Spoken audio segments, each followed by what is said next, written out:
Welcome back to Handcrafted Resilience. This week I'm going to be sharing a quick update with you all because wow, has it been a roller coaster lately. This past week I went to the hospital, and not just for a quick ER visit. This was scary, the kind of experience that shakes you a little, even when you're used to being sick.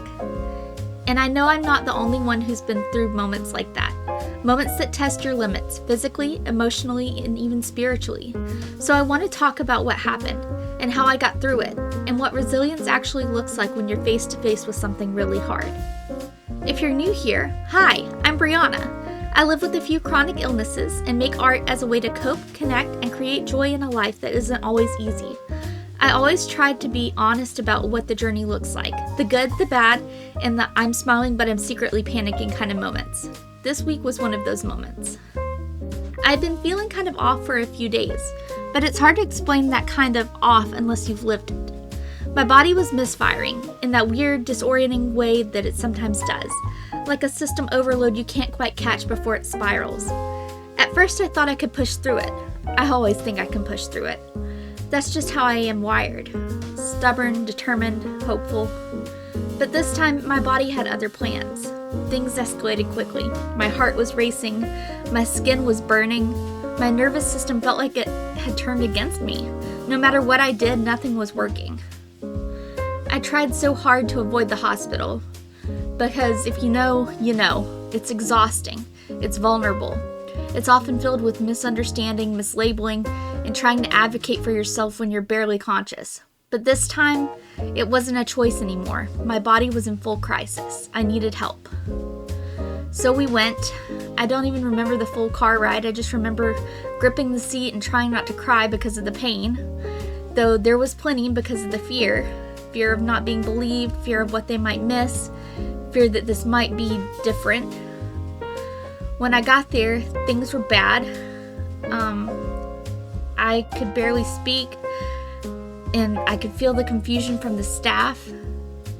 The same tilt of the head, the raised eyebrows, the questions that don't quite match your chart. But here's where the resilience part comes in. Even though I couldn't do the talking, my family could. They showed up. They knew what I needed. And in that moment, I realized resilience isn't always about standing tall. Sometimes it's about being held up by the people who know your story. So to my family, thank you for sitting next to me when I couldn't sit up, for answering questions when I couldn't form sentences, for holding my hand when I was scared. I wouldn't have made it through without you.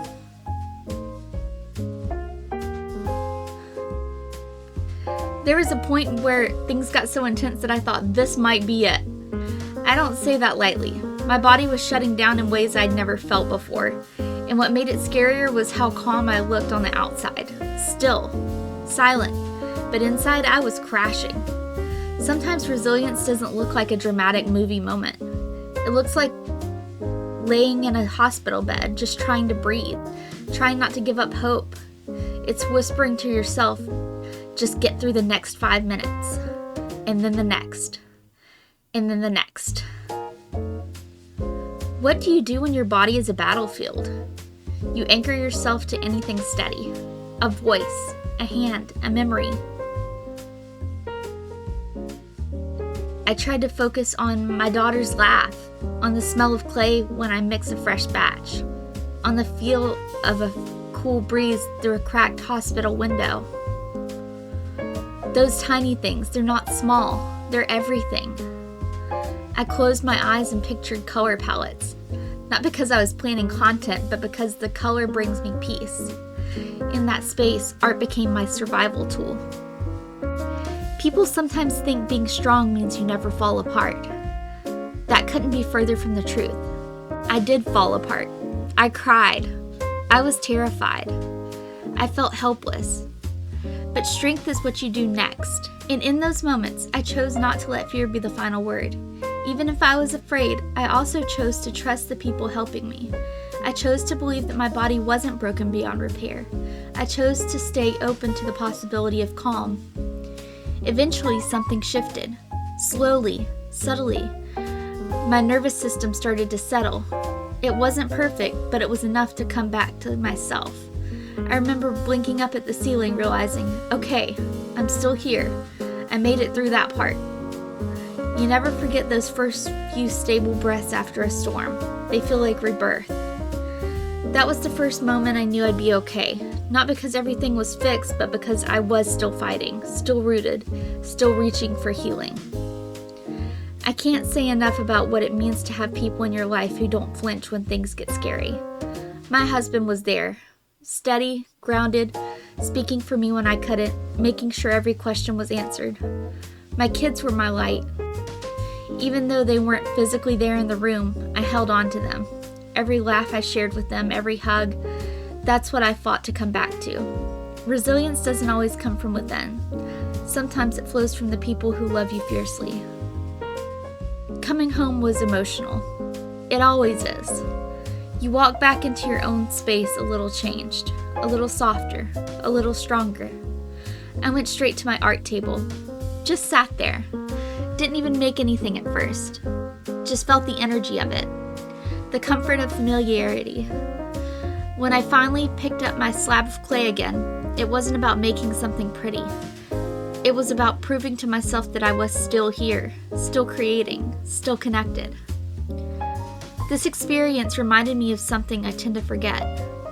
I don't have to be productive to be worthy.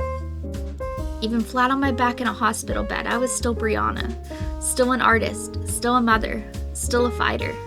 That's the thing about resilience. It doesn't erase the hard parts, it transforms them. One of the hardest parts about living with chronic illnesses is the constant fear of being misunderstood. You're too complicated, too rare, too hard to explain, and it feels like people stop listening.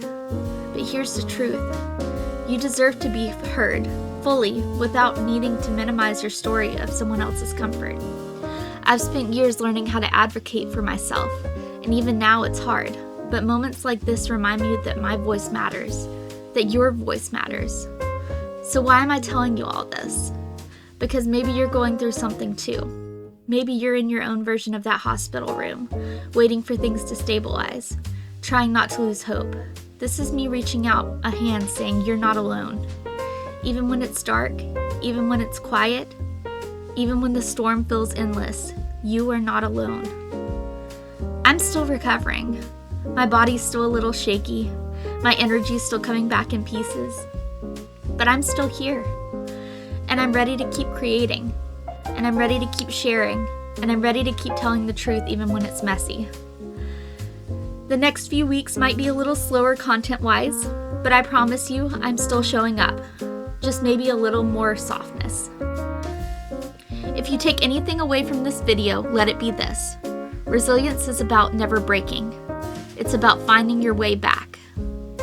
And even when you don't feel strong, you are still worthy, still brave, still here. Thank you for being a part of this space, for listening, for believing, for reminding me why we keep going. I love you all, and I'll see you all soon.